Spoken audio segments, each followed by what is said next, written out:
আসসালামু আলাইকুম। Hello everyone, welcome to ল সেবা। সঙ্গে আছি আমি অ্যাডভোকেট শাকিল আহমেদ। তো ভিউয়ার্স, আজকে বলছি যে নতুন ২০২৬-২৭ কর বর্ষে ইনকাম ট্যাক্স রিটার্ন জমার জন্য নতুন আইনে কিন্তু ৪টি স্লট রাখা হয়েছে। এই ৪টি স্লটের মধ্যে গভর্নমেন্ট কখনো আপনাকে ইনসেনটিভ দিবে, কখনো উইদাউট ফাইন জমা দিবেন, কখনো আপনাকে উইথ ফাইন জমা দিতে হবে আপনার ট্যাক্স রিটার্ন। আজকে জেনে নিব যে কখন কিভাবে রিটার্ন জমা দিলে আপনার জন্য সুবিধা হবে। প্রথমে বলি, আপনি রিটার্ন জমা দিতে পারবেন ১ জুলাই ২০২৬ থেকে শুরু করতে পারবেন জমা দেওয়া। এই প্রথম স্লটটি হচ্ছে জুলাই ১ থেকে সেপ্টেম্বর ৩০।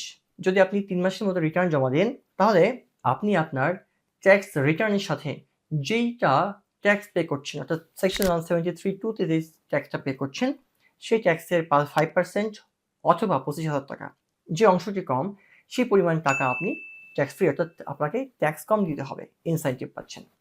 যদি আপনি ১ অক্টোবর থেকে ৩১ ডিসেম্বরের মধ্যে জমা দেন, সেকেন্ড স্লট, তাহলে গভর্নমেন্ট আপনাকে কোনো ইনসেনটিভ দিবে না, বরং আপনি এই সময় কোনো ফাইন ছাড়াই অ্যাজ ইউজুয়াল যে প্রসেসে আমরা এখন জমা দিই, সেই প্রসেসে ট্যাক্স রিটার্ন জমা দিতে পারবেন। এই পরের স্লটটি হচ্ছে ১ জানুয়ারি থেকে ৩১ মার্চ।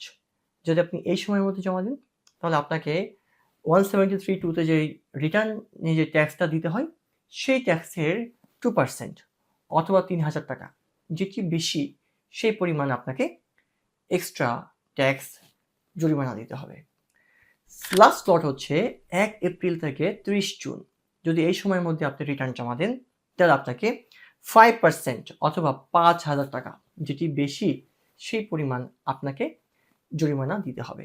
অর্থাৎ লাস্ট জরিমানা দুটোতে পাচ্ছি, মিনিমাম ৩,০০০, মিনিমাম ৫,০০০ টাকা আপনাকে জরিমানা দিয়ে ট্যাক্স রিটার্ন জমা দিতে হবে যদি আপনি ৩১ ডিসেম্বরের পরে জমা দেন। এখন প্রশ্নটি হচ্ছে, আমি যদি জুনের পরে জমা দিই, তাহলে করণীয় কি? তাহলে করণীয় হচ্ছে, আপনার সেই রিটার্নটি সাধারণ পদ্ধতিতে পরিগণনা হবে এবং ইনকাম ট্যাক্স অফিস, উপকার কমিশনার একটি নতুন করে আপনার কর আদেশ দিবে সাধারণ পদ্ধতিতে।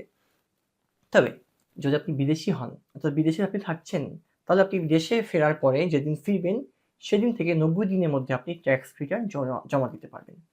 আর আপনি যদি প্রথমবারের মতো ট্যাক্স রিটার্ন জমা দেন, তাহলে আপনার সময় থাকবে সামনের বছরের ৩০ জুন পর্যন্ত।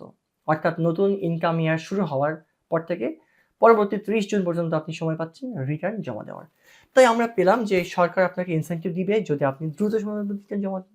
তাহলে করণীয় হচ্ছে, আপনি অবশ্যই চেষ্টা করবেন ৩০ সেপ্টেম্বরের মধ্যে আপনার রিটার্নটি জমা দিতে।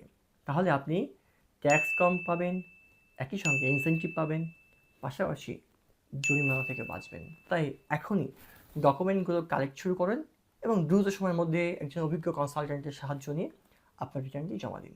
আল্লাহ হাফেজ সবাইকে। আসসালামু আলাইকুম।